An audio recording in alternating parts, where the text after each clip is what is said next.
Hello everyone, मैं हूं तरुणा और मैं लाती हूं आपके लिए इंग्लिश लैंग्वेज से जुड़े हुए कुछ इंटरेस्टिंग वीडियोस।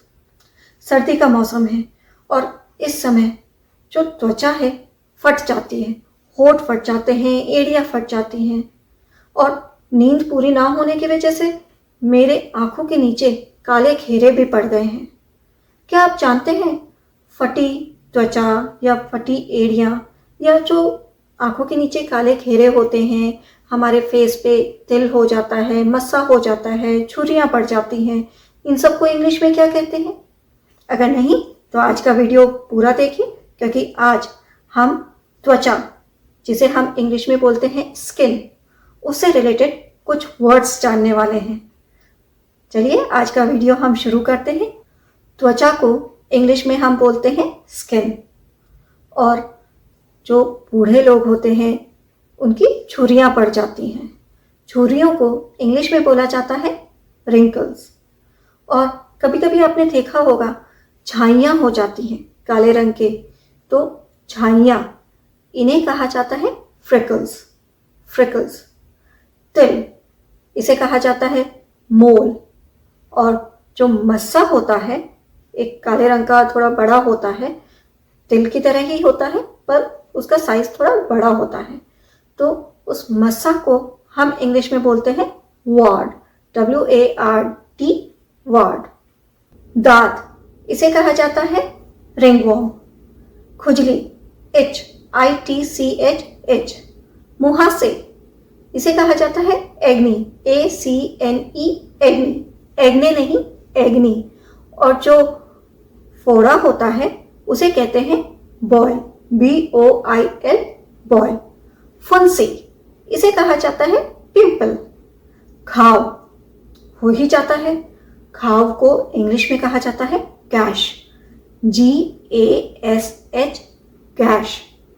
और जब हम गिरते हैं तो हमारी त्वचा छिल जाती है, स्किन छिल जाती है, तो उसे कहा जाता है ब्रूज, BRUISE, ब्रूज।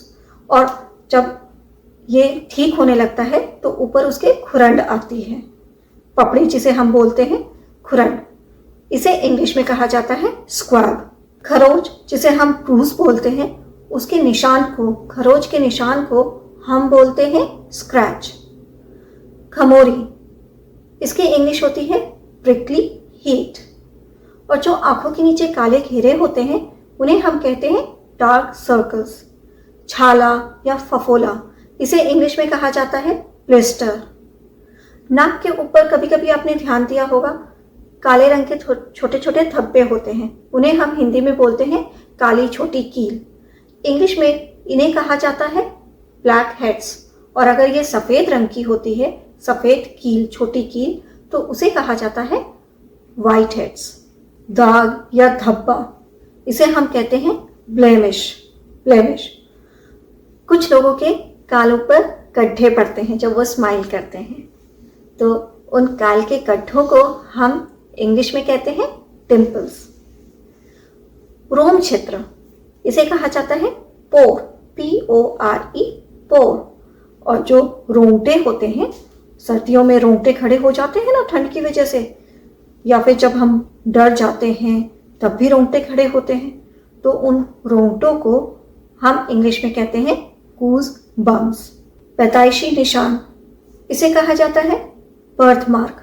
और जब आप तेल लगाते हैं तो सिर की खाल पर लगाते हैं, तो सिर की खाल जो होती है उसे हम इंग्लिश में कहते हैं स्कैल्प, SCALP, स्कैल्प। और अब बात करते हैं फटी त्वचा, फटे होंठ, इन सब के बारे में। फटी त्वचा, इसे कहा जाता है चैप्ड स्किन। फटे हाथ, चैप्ड हैंड्स। फटे होंठ, चैप्ड लिप्स। और फटी एड़ियाँ, इसे इंग्लिश में कहा जाता है चैप्ड हील। अब बात करते हैं रंग रूप की। रंग रूप को इंग्लिश में कहा जाता है कॉम्प्लेक्शन। कुछ लोग गोरे होते हैं, यहाँ पर गोरा, इसकी इंग्लिश वाइट नहीं होगी, गोरे की इंग्लिश होती है फेयर, FAIR, फेयर। कुछ लोगों का रंग गेहुआ होता है, गेहुआ। वीटिश। सांवला, इसे इंग्लिश में कहते हैं स्वार्थी, SWARTHY, स्वार्थी। इसके अलावा जब स्किन धूप में झुलस जाती है उसे भी हम इंग्लिश में स्वार्थी ही कहते हैं। कुछ लोगों को हम सूरजमुखी व्यक्ति कहते हैं। कौन होते हैं? जिनकी त्वचा बिल्कुल सफेद होती है और वो धूप में भी कम ही निकलते हैं। ऐसे व्यक्तियों को हम बोलते हैं एल्बाइनो, ALBINO, एल्बाइनो। जब हमें स्किन से रिलेटेड कोई डिजीज हो जाती है तो हम चर्म विशेषज्ञ के पास जाते हैं, त्वचा के डॉक्टर के पास जाते हैं। तो त्वचा के डॉक्टर, इसे हम इंग्लिश में बोलते हैं डर्मेटोलॉजिस्ट।